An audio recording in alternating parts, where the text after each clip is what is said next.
Welcome back to the Ranjit Kumar show. हमारे साथ मौजूद हैं डॉक्टर ताहिरा अनस, जो क्लिनिकल साइकोलॉजिस्ट हैं और सोशल एक्टिविस्ट हैं। इनसे बात हो रही है ऑटिज्म। अच्छा, आप बार बार एक वर्ड यूज़ कर रही हैं कि ऑटिज्म जो है वो क्यूरेबल नहीं है, मैनेजेबल है।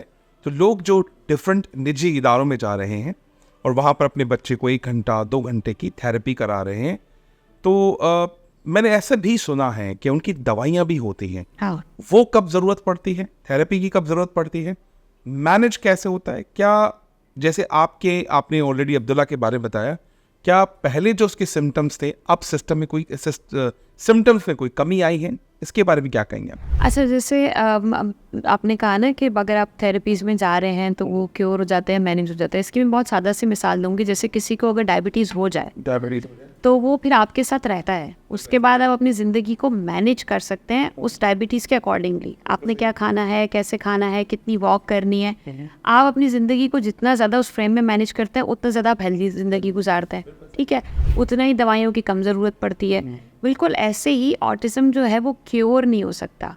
कार होता है ना, आज आपको है कल नहीं होगा। सो डायबिटीज़ हो गया तो हो गया। तो इसी तरह से ऑटिज्म पे जो बच्चे स्पेक्ट्रम में पैदा होते हैं वो स्पेक्ट्रम पर ही रहते हैं, वो उनके जिस्म से निकल नहीं जाता, उनके जहन से निकल नहीं जाता।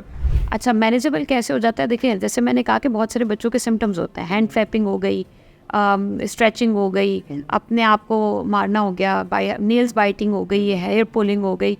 सो जब आप थेरेपीज में जा रहे हैं तो उससे क्या होता है कि उसकी फ्रीक्वेंसी कम हो जाती है। सही है, वो सिम्टम्स मैनेजेबल हो जाते हैं। सो जैसे जैसे बच्चा बड़ा होता है तो उसकी पर्सनैलिटी में आप एक ठहराव देखते हैं, स्लीप इश्यूज़ बेहतर हो जाते हैं। जिस तरह से हमने बात की कि दवाइयों की ज़रूरत कब पड़ती है, अगर बच्चे के हाइपर एक्टिविटी के सिम्टम्स बहुत ज़्यादा हैं। फॉर एग्जाम्पल ऑटिज्म के साथ कुछ बीमारियां ऐसी हैं जो आपको कॉम्प्लीमेंट्री मिलती है, ठीक है, या कुछ सिम्टम्स ऐसे जो आपको कॉम्प्लीमेंट्री मिलते हैं, बीमारियां नहीं कहूँगी। इसी तरह से ADHD हो गया, OCD हो गया, तो देर आर चांसेस कि जिसको ऑटिज्म है उसको लेटर ऑन लाइफ के अंदर ADHD या OCD आ जाए। अच्छा, ADHD में क्या होता है, बच्चा बिल्कुल ही एक जगह पर नहीं बैठ पा रहा, रेस्टलेस है, वो 1 सेकंड एक यूँ बैठता है तो फिर अगले सेकंड वो अपना पोस्चर चेंज करता है। उसके अंदर इतनी ज़्यादा एनर्जी है कि आपको समझ ही नहीं आ रहा कि यार मैं उसको कैसे इंगेज करूँ। पेरेंट्स की भी तो एक कैपेसिटी है ना, वो उससे ज़्यादा तो नहीं कर सकते। सो थेरेपीज आपको वो मैनेज करना सिखाती है। कुछ केसेस में ऐसा होता है कि आपको मेडिसिन भी देनी पड़ती है। मेडिसिन या तो चाइल्ड साइकेट्रिस्ट देता है या न्यूरोलॉजिस्ट से, राइट। कुछ केसेस में ये भी होता है, जैसे हमारे अब्दुल्ला के केस के अंदर है कि उनको साइलेंट सीजर्स होते थे। सो बहुत सारे बच्चों को जो स्पेक्ट्रम पे होता है, कुछ को अपेरेंट सीजर्स होता है, जैसे हाथ पैर मुड़ जाना, मुँह से झाँक कर निकलना, आँखों की जो ये पुतलियाँ होती हैं इनका ऊपर की तरफ मुड़ जाना, हाथ पैर बिल्कुल अकड़ जाते हैं। सो ये अपेरेंट सीजर्स के सिम्टम्स होता है। बहुत सारे बच्चों को साइलेंट सीजर्स होते हैं। अब्दुल्ला को साइलेंट सीजर्स होते हैं जिसमें वो एक ही तरफ खला में देखते रहेंगे तो वो देखते रहेंगे, एंड कुछ सेकंड्स बाद ही will come back. So that's the point where you will realise कि इनको साइलेंट सीजर्स हुआ है। तो आप EEG करवाते हैं, ब्रेन EEG होती है, उससे पता चलता है कि आपके बच्चे को सीजर्स हो रहे हैं या नहीं हो रहे।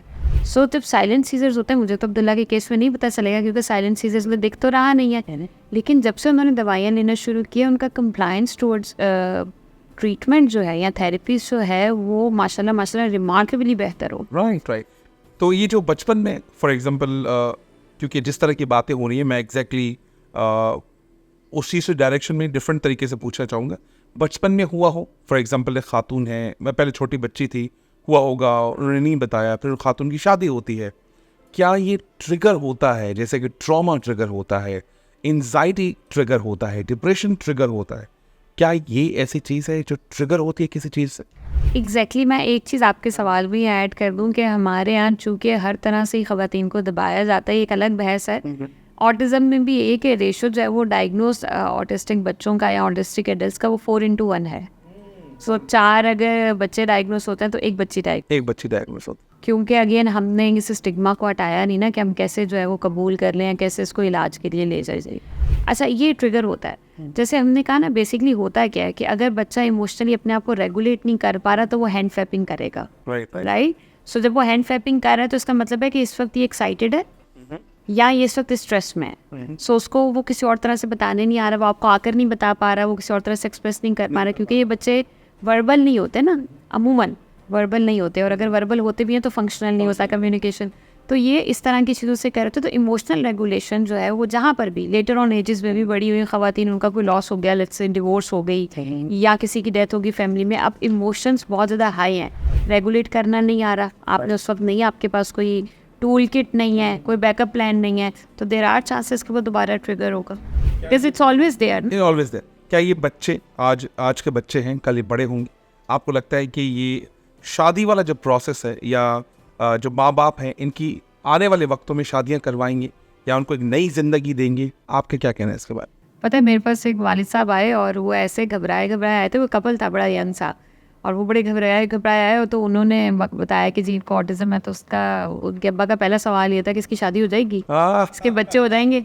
क्योंकि रंजीत ये प्राइड बड़ा मैटर करता है ना कि वो सवाल कर रहा हूँ जिनके माँ बाप ने मुझसे सवाल पूछा, हाँ। इदारे में तो भेज रहे हैं, इस बच्चे की शादी कैसे होगी? ये कंसर्न है ना, क्योंकि देखिए मैं बेनामो निशान नहीं मरना चाहता। मुझे कभी कभी बड़ी हैरत होती है कि हमारी कौन सी ऐसी आला नस्ल है जो अब दुनिया से अगर चले जाएगी तो वो कभी ना कभी खत्म ही होगी ना। हाँ, सही बात है। लेकिन ये चीज़ है कि हाँ, ये होता है बिल्कुल ऐसी, जैसे डायबिटीज़ वाले को पता होता है कि उसको डायबिटीज़ है, उसके इर्द गिर्द लोगों को पता होता है उसको डायबिटीज़ है, फिर भी लोग उसके साथ जुड़ना चाहते हैं। सो ऑटिज्म वाले जो लोग होते हैं, they are highly emotional, they are highly sensitive. लोग समझते हैं कि ये इमोशनल नहीं होते, इनको पता नहीं चलता, नहीं, they are highly emotional, they are highly sensitive people and they are very intelligent. अभी तो हमारे पास एलन मस्क की मिसाल मौजूद है, स्टीव जॉब्स की मिसाल मौजूद है, मार्क जुकरबर्ग की मिसाल मौजूद है। सो इन लोगों ने तो खुद आकर बताया ना कि हम माइल्ड ऑटिस्टिक है। सो अगर आपका स्पेक्ट्रम पे still you can get married, you can have children, that's perfectly normal, इसमें कोई ऐसी चीज़ नहीं है। लेकिन हाँ, ये मैं लोगों को इनकरेज करती हूँ कि आप और लोगों को बताएं। डायबिटीज़ वाला भी बताकर ही करना चाहिए, because they can be supportive. मैंने एक रिसेंटली एक बात हो रही थी, तो उसने बताया कि खातून ने बताया कि जब मेरी शादी हुई, शादी के तकरीबन कुछ अरसे बाद मुझे ये पता चला मेरा मियाँ इंसुलिन की जो इंजेक्शन है वो इंजेक्ट खुद करता है। तो मैंने कहा भाई आपकी शादी को तकरीबन साल अभी 6-7 महीने हुए, तो मंगनी तो 3 साल पहले हुई होगी। कह रहे कम मंगनी तो तकरीबन 2.5-3 साल चली है। उस वक्त कभी इसने बताया ही नहीं, ना इनके घर वालों ने बताया। जब मैंने डायग्नोज करने की कोशिश की तो बाद में पता चला इंजेक्शन किस चीज़ की पड़ी। उसकी वो पिक्चर निकालती हैं, घर बेचती हैं, कहती है ये क्या है, उसको खुद भी नहीं पता था, गाँव से उनका ताल्लुक था। तो उससे कहा ये तो इंसुलिन के इंजेक्शन है। बाद में रिलेशनशिप इतना खराब हुआ कि मतलब अबाउट टू डिवोर्स वाली कहानी है। But now you know the reason कि because we have attached the shame. Yes. So जो shame को हमें हटाना पड़ेगा, तो everything is like आपको क्या पता आपके स्पाउस को जिंदगी में इस मौके पर भी कुछ हो सकता है। सो आप क्या उसको डिसोन कर देंगे? नहीं करेंगे ना, अपने बच्चे को डिसोन नहीं करेंगे ना। So it's a matter of ownership. मुझे लगता है कि अगर आपका कंसेंट होता है, आप बताकर करते हैं, if it is a informed decision, तो पीपल आर कोऑपरेटिव। सो अगर मैं आपसे कहूँ कि जो माएँ हैं जो ऐसे अगेन कहेंगे कि हमसे शायद कोई गलती होगी, गलती सुधारेंगे, तो मैं समझ सकता हूँ ये गलती तो नहीं है, ना ही आप सुधारें, इस माइंडसेट को चेंज कीजिए। अगर आप ये पूरी चीज़ें झेल रही हैं, आने वाले वक्तों में और माएँ बनेंगी, या एग्जिस्टिंग जो माएँ आपको अभी सुन रही हैं, उनके लिए क्या मैसेज होगा कि अब ये हो गया सो हो गया, आपको पता भी चल गया, आप थेरेपीज़ भी कर रही हैं, डॉक्टर के पास भी जा रही हैं, अब कैसे सब्र किया जाए और आपको कैसे बच्चे के साथ ग्रो करना है, या आपकी बच्ची है उसको साथ कैसे ग्रो करना है?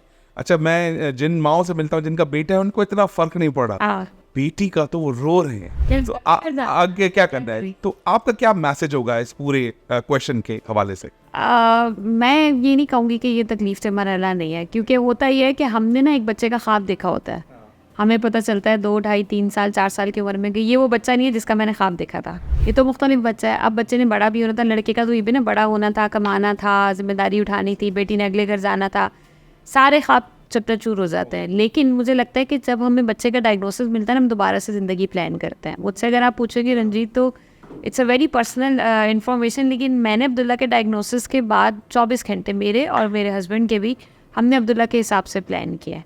और कभी कभार मुझे ऐसा लगता है कि शायद मेरा थ्रेशोल्ड न्यूरोटिपिकल बच्चे का नहीं था। अल्लाह नोज इट सो वेल, और he is a blessing. If you will ask me, every child who is on spectrum, they are blessing.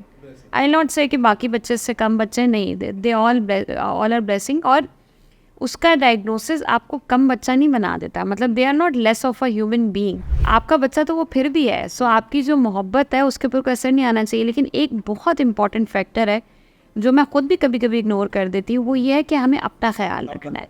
पहले शायद मैं अपना ख्याल जिस तरह से रखती थी, अब मैं उससे मल्टीप्लाई करके रखती हूँ, बिकॉज आई नो कि मेरे बच्चे को मेरी 100% ज़्यादा ज़रूरत है। सो सारी वो माएँ जो भी देख रही हैं, बजाय इसके कि वो दुख करें, तकलीफ़ करें, या मैं उनसे कहूँगी जी सब्र कर लें, नहीं, आप शुक्र करें, बिकॉज आपका बच्चा डेफिनेटली आपकी निजात का बाइस बनेगा। आपको दुनिया के अंदर ही अल्लाह ताला ने इतनी स्ट्रगल दिखा दी है कि he will bless you with something other. मुझे ऐसा बड़ा यकीन होता है।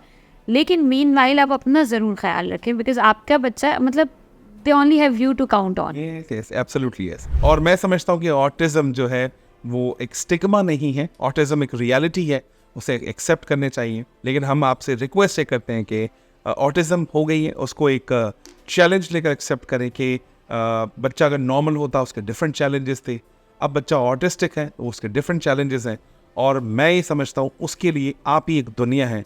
लेकिन अगर आप ही एक्सेप्ट नहीं करेंगी तो उसकी दुनिया में शायद कोई नहीं होगा। माँ सबसे ज़्यादा अच्छा अंडरस्टैंड कर सकती है। So doctor तायरा, thank you very much for lovely information. बहुत सारी चीज़ें आपने एक्सप्लेन की। ये वीडियो मैं हर उस माँ को भेजूंगा जिन्होंने मुझसे पहली बार कंसल्ट किया, और एक माँ से तो मैंने खुद पूछा आपका बच्चा ऑटिस्टिक है, कि ये तुमने कैसे बात कर दी। तो मैं उस माँ को भी कहूँगा कि शायद मेरे अल्फाज गलत थे, इंटेंशन गलत नहीं थे, इसका कोई ऐसा कोई मैस अल्फाज भी नहीं, अगर उर्दू में मैं समझूँ इसको क्या कहते हैं शायद मुझे नहीं पता, अगर आपके पास वो वर्ड वो बोल सकती हैं तो मैं कहूँगा ये ऑटिस्टिक नहीं है, डिफरेंटली एबल्ड बच्चा है।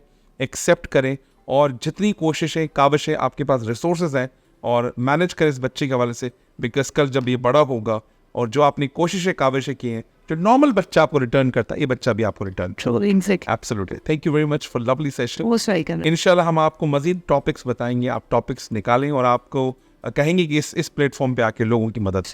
Thank you very much, God bless you doctor.